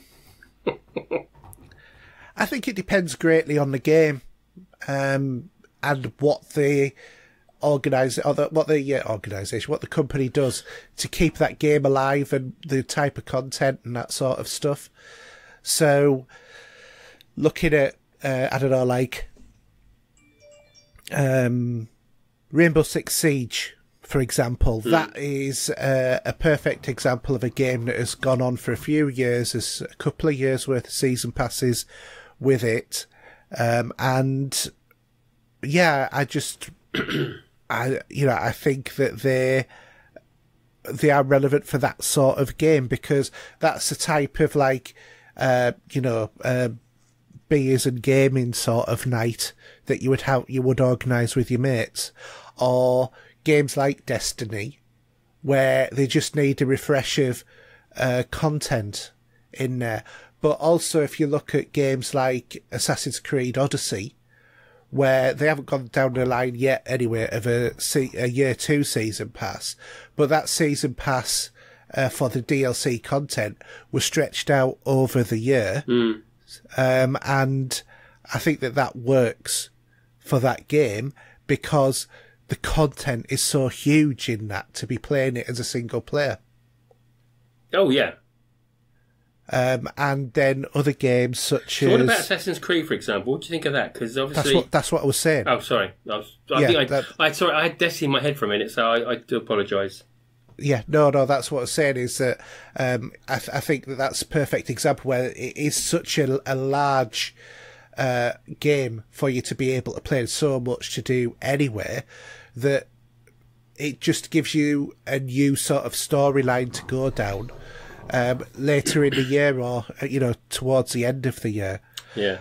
I think the other thing as well, another game that comes to mind where I think it's worked well, has been Elite Dangerous, where there's been like Year 1 and Year 2 season passes, and then they've gone on to do free content as well, and they've just developed that game constantly, taking it on. So I think they have the place, but I think it has to be the right sort of game. I think doing a Year 1 and 2 season pass on a game like Control, even though I'm enjoying it, would be not appropriate, because it's a story, the content... It's a limited story-based game compared to a evolving game. Yes, exactly. Like Destiny or Assassin's Creed or anything like that you get, Yeah, definitely. The same way that back in the day, obviously, World of Warcraft's still going, isn't it? Yeah, well, World of Warcraft Classic now, isn't it? It's gone back. Yeah. And they still bring out their content quite regularly. And Diablo's gone a bit of a weird way, because it's all gone quiet now. We had some extra content for it, but we're just waiting for a new game with it. Well, and I also think that they realise now, after the massive backwash that there was, that they've done the wrong thing by thinking we'll go down the mobile market. Yeah, that didn't go down at all well, did it? That went down incredibly badly. Incredibly badly. I can't think of any announcement that has ever come when it was so excited, said, we're going to be on mobile, and everybody went, even the guy's face, because he took a second look, didn't he, at the audience? Yeah. And he must, because you could see he was like so, revved up for it, and then thinking, oh my God. everybody hates the idea. And that's because it was first and foremost a PC game, which was then converted over to consoles. Nobody wants it mobile. No. And it's still not out either, is it? No, I think there's a lot of background going on with this game that we don't know about at the moment, and I think they've been advertising for developers as well, haven't they? To move forward a bit better than what they have. Yeah. But this is the one thing that I do find them quite frustrating as a developer, is that they release something and then they keep it running for years. Look at StarCraft, for example. Yeah. You know, that's been going on for years and years. I've done a few expansions and that, which I've invested in over time. So another perfect example, you know, it's given me more to play in terms of it. But it's not actually bringing out a new game. So who knows? But I think it depends on the content and the type of gameplay. Yeah, I mean, there are games that release. They're stretching the story out, like we've got sort of part 1 and part 2 and so on and so forth. So again, that's a different way of doing it, isn't it? They're stretching the actual whole game out over a year, like Telltale did, didn't they? They absolutely. You know, but then again, there's fors and against them that as well. So. Okay, should we move to Facebook? Yep. So we've got Paul Wilson with a couple of questions. And his first one, he says, "It was my birthday last week, so happy birthday, Paul." Yeah, happy birthday, Paul. "I discussed with my wife about perhaps going away for a few days, but she didn't seem so keen on the idea of her going away on her own. I offered to pay for her, but still no luck. So, when the rare chances arises when you're left home alone for a few days, how do you find the very best way for your gaming time?" Hayden, I think I'd ask you that first. Well, I don't. For me, it's not quite so rare chances because my wife goes away, you know, a couple of times a year with the mother. Okay. You know, to Scarborough, whatever. So I get a sort of free weekend, as it were. And in terms of, is it the very best of gaming time? Not necessarily. I think it just depends upon what it is that you're wanting to do. I mean, you know, I plan my time to, you know, maximise the amount of time that I've got to do what, you know, I want to do, so that things like housework and all of that sort of stuff doesn't get in the way. Well, really, if you've been given any chores to do, you want to get them done first. So, my wife doesn't give me chores. Oh, doesn't she? No, you are a chore, probably. Yeah, that's. I'm sure that she would say that as well. But we tend to both know what needs doing, and we'll work together to do it. Yeah. But you know, she doesn't. She's not one of these wives who goes away and says, "Right, well, I want you to paint that room, and I want you to do this, and I want you to do that," and you know, all of that sort of stuff. Yeah, yeah. And a matter of fact, if anything, it'd be me who'd be saying, "Right, I'm going to do this, this, and this when you're away."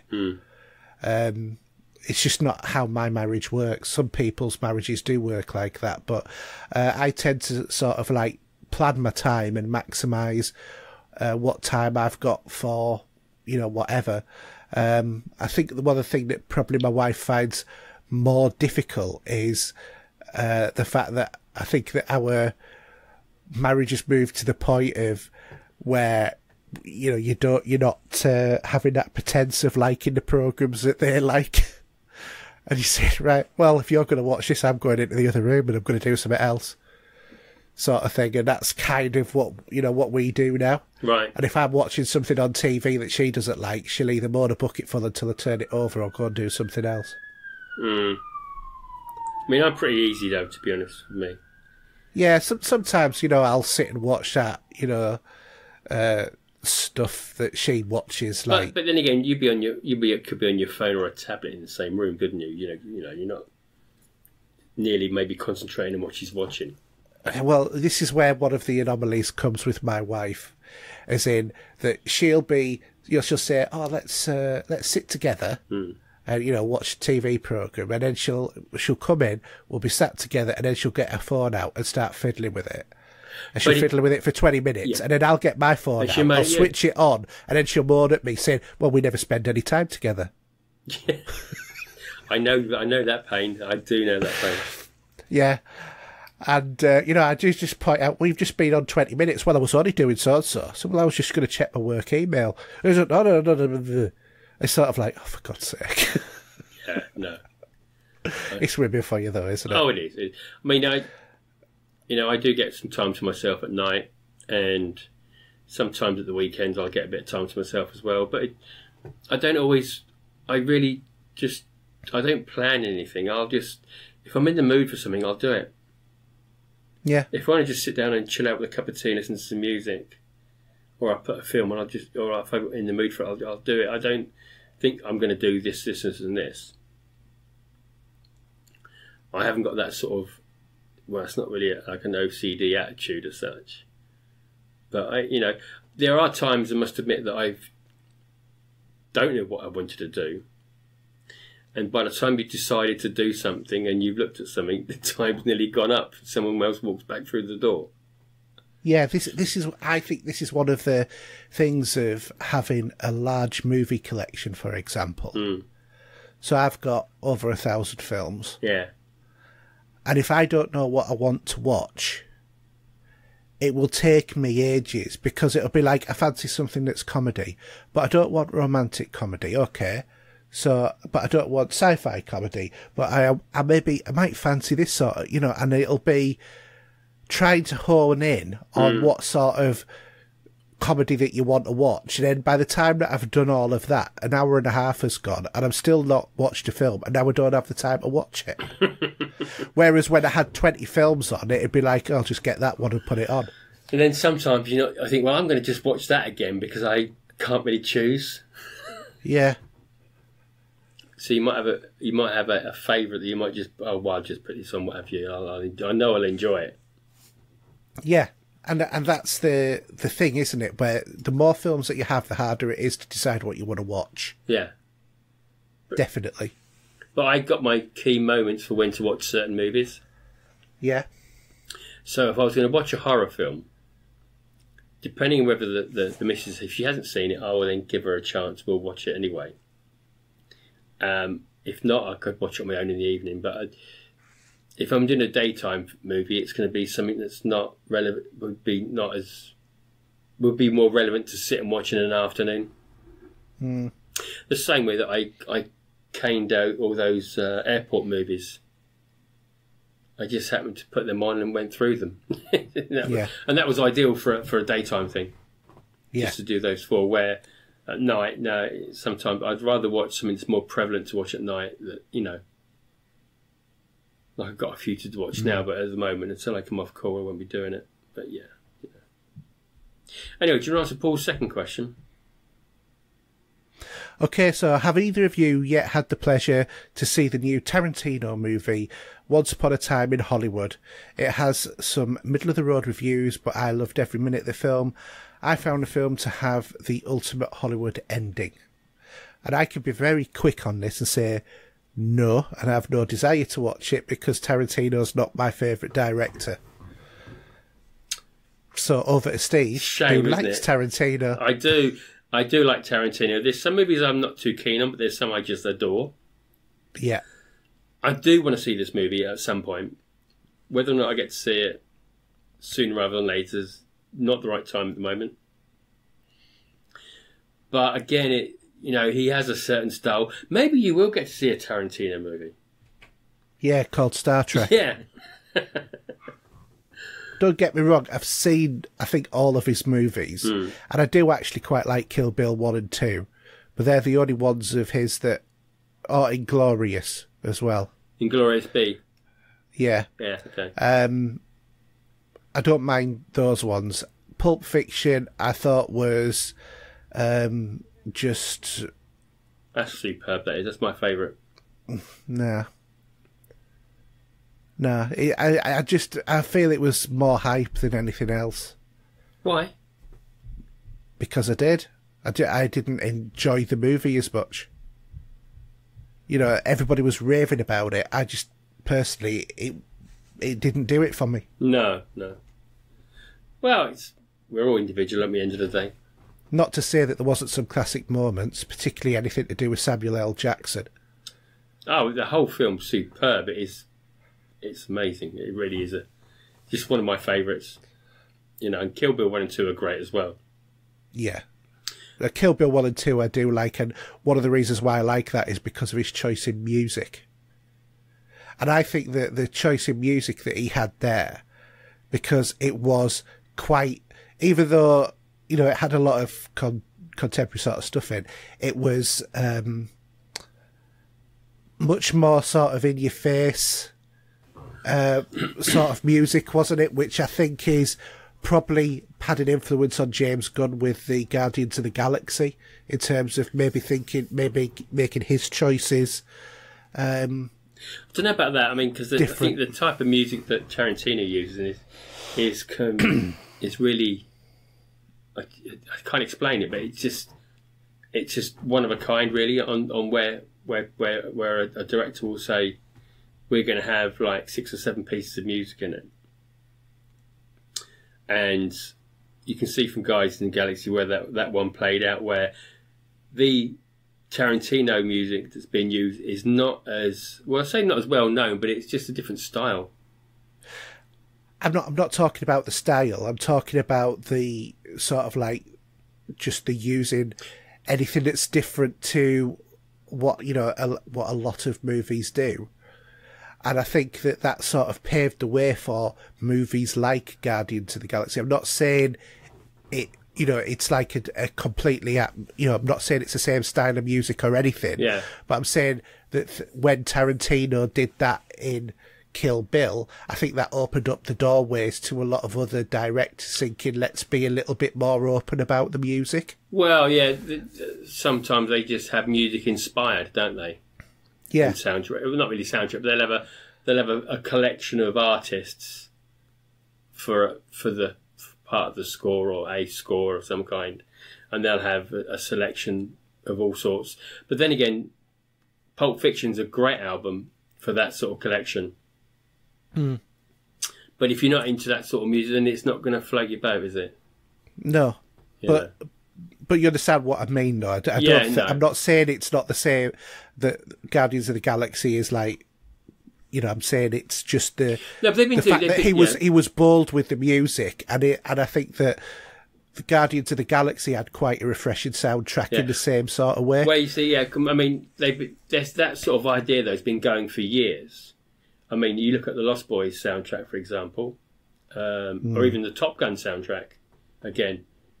And also the Beverly Hills Cop soundtracks when they did it over the years as well. Having a selection of artists from George Michael to the Pointer Sisters even, sort of a varied type of songs at the time when they were released. But yeah.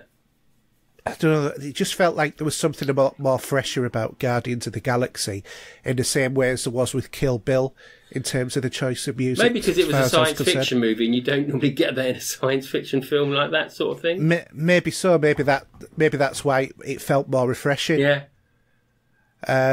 Because normally it's classical music, isn't it, in sci-fi normally? Yeah, but where you've got action movies with Mr. Blue Sky. Yeah, well, no, what I mean is, forgetting Guardians, I'm talking about all the other types. You've got a sci-fi movie here, where these other action movies have got the relevant music. Where it's probably not many sci-fi movies where you can say they've had a collection of artists being used in the film. No, and that may well. I'm not going to say it is because I haven't looked it up, but it may have been a first for Guardians for that sort of idea, and that was why it was so refreshing. Yeah. But that's what I mean. It felt refreshing in the same way as Kill Bill did with its soundtrack. That's where I feel that the influence came from, is having something refreshing as a soundtrack. I mean, to be honest, I remember, first contact with having Roy Orbison on was sort of like a revelation in terms of sci-fi. For Christ's sake, it's Roy Orbison. Well, it's like the Star Trek First Contact soundtrack. That's what I mean. Yeah, Ooby Dooby, was it called, if I remember rightly? Yeah. Because it was a bit where the Flight of the Phoenix. Yeah, and obviously in the when they meet him for the first, when they meet Cochrane for the first time, and Deanna Troy's drunk as a skunk, shall we say politely? Yeah. But yeah, very good. Okay, if we move on to Lee Doherty's question, then he said here, what's your opinion on the price of modern games, especially Nintendo software? I've just bought a Switch and I'm trying to look for bargains on that system. It's almost impossible. Breath of the Wild is almost 2 years old and is still £50 plus. Whereabouts Sony and Microsoft their titles tend to come down in price nearly over time. What do you think? So this is pointed at you with the Switch then, mate. Well, generally speaking, what do you think about the price of games at the moment, though? Still a bit pricey. I think I think this generation have stuck it up an extra £5 or a tenner to last time. What's going to happen when the next consoles come out? Well, exactly. Heavens, would you pay? Well, I mean, if you look on digital wise, you can pay 68. Well, you've done it before with Assassin's Creed, wasn't it? I got the Ultimate, yeah. That was a tad pricey, wasn't it? It was, but it was worth it. I've had a couple hundred hours out of that game. Thoroughly enjoyed it. I'm still playing it, and I'm still getting content releases for it with the Fate of Atlantis DLC. So, but I think So, what do you think about Nintendo though? Because they obviously their games seem to hold up in price at the moment, and they don't really change price, do they? They don't. No.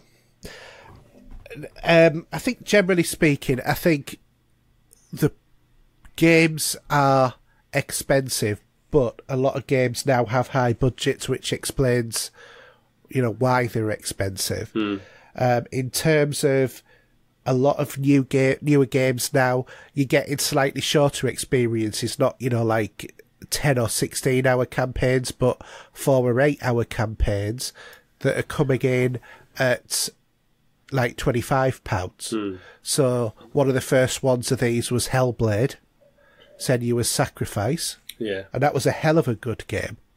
And I think that was good value for money, as for what it was. And, like the new Man of Medan was £25. That's a good value sort of game. And also I think that the latest Far Cry New Dawn was quite cheap as well in comparison to your Far Cry 5. So I think that some developers are trying to keep the games down. The Wolfenstein Young Blood,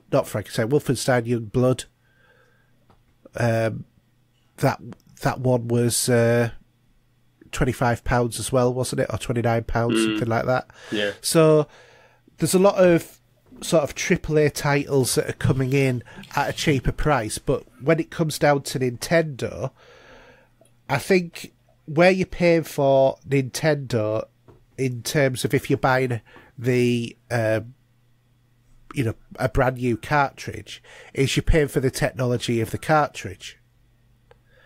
Where I think Nintendo goes wrong is they also translate that price to their digital market.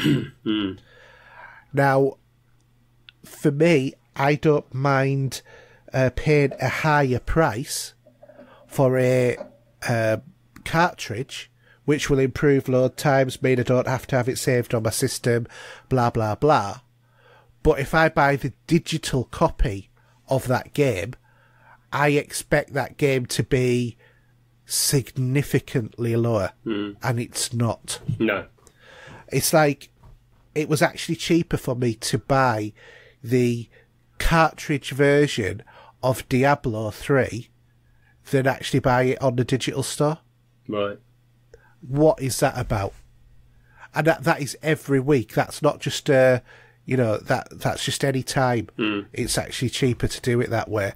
And I just think, although the Nintendo do sales, they very rarely reduce the price of their own games, and even then not by much. I share your pain about Breath of the Wild, because that was, it's amazing it's still at that amount. But even if you go back and you look at Wii U games and stuff like that, the amount of them the charging for the Nintendo titles is still really expensive. Crazy. It is, but people pay it because they're paying for those Nintendo games. And you as a non-Nintendo fan will not appreciate that. No, I won't. It's like, I want to play Kirby All-Stars. More because, I really enjoyed Kirby's Epic Yarn when my son was growing up. In his, very early video game playing when he was about 5 or 6, because, it was a game that we played together. It was a game that he could manage and whatever. And they've now done like a, new Kirby game, and I just quite fancy trying it. But I'm not going to spend £50 to get the digital copy of it. No. Because also I can't buy it in hardware version, which tells me that cartridge, it must be a good game on there, because otherwise people would be selling it. So, digital copy, £50. Nope, sorry Nintendo, I'm not playing that for a Kirby game. Yeah. Okay. Should we go to Jason? Yep. So Jason Toon is asking, if you could resurrect any game franchise or any game, what would it be? He'd bring back Soul Reaver. I'd like to see another Bioshock game. There was going to be at one point. There was even going to be a movie as well, but that fell on its backside and died a death. But I'd love to see another Bioshock game personally. Okay. What about yourself? I'm going to say a couple of them. I'm going to say Dead Space. Because I loved that as a, sci-fi horror franchise. But also Wing Commander as a franchise. And I know that Star Citizen is supposed to be sort of that, but it's not released as a full game yet. Okay. So Star Citizen. Oh, sorry, not Star Citizen, Wing Commander. Can I say Mass Effect as well? Yes, that needs re-resurrecting. That was big time, didn't it? Yeah, and also Knights of the Old Republic. The BioWare Star Wars games. Oh, okay, yeah, I'm with you. Yeah, of course. Yeah. Okay, so if I go to Ant's question, you're put in solitary confinement for 1 year. You can either have music, films, alcohol, or just video games. Well, it's actually put music, films, and alcohol, or just video games. So does it mean we can have music, films with alcohol? Or does it mean music, films? I think he's either saying which one would you choose out of those three? 4. So those 4. So would you go music, films, alcohol, or just video games? So presumably we can have any video games that we want, or any movies, or any music for that year, rather than a single set piece. Oh yeah, so for 1 year, if it was tomorrow for a year, what would you choose? If you could. Films.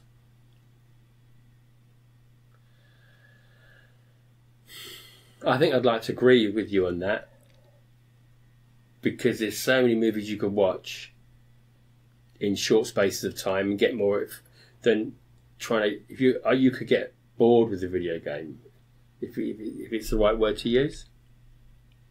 Sometimes you just don't feel like doing anything but passively observing. No. And I can watch a movie anytime, anywhere, but I can't play a video game anytime, anywhere, because sometimes I just don't want to play a video game.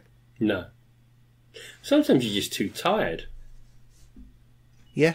I mean, there are times there where I would think, I'm nodding off. I'm not going to put a game on. There's no point. I'm not going to concentrate with it, and I won't enjoy it as much. exactly. But then you can veg out and watch a movie instead, and just do it from that point of view, I think. Yep, completely agree. Anyway, do you want to do... the last one from Craig's interesting. Do you want to read that one out? Okay, so Craig Coles said, can you name your top 5 James Bond gadgets, including vehicles? His are Goldfinger's DB5, not the Lotus, the bowler hat from Goldfinger, steel teeth from Moonraker, the dagger shoe from Russia with Love, and the cigarette darts in You Only Live Twice. No particular order. Can you come up with 5 straight off the back?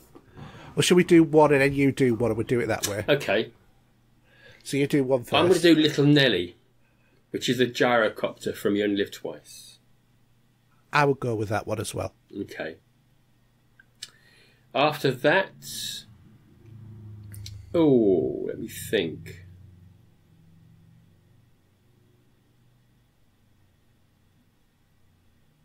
I'm going to go it would be Roger Moore's wristwatch in Live and Let Die, when he could actually have the magnet on it. I was about to say I want the Omega wristwatch that could undress women quite easily.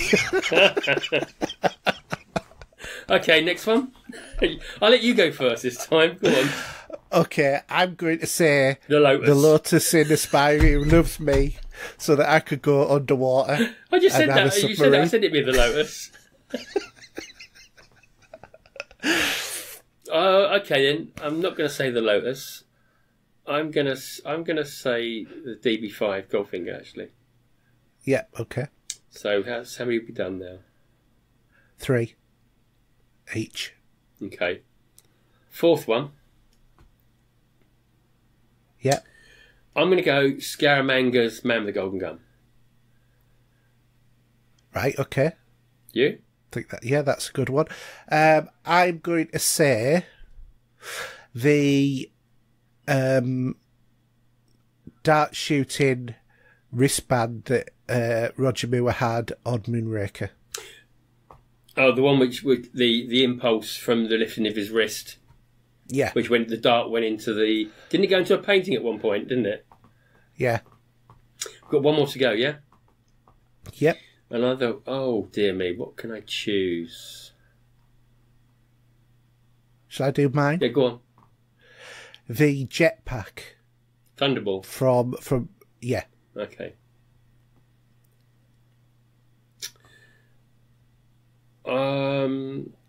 What am I going to use?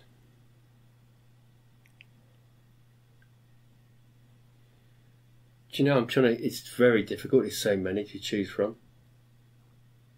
I know. I got it.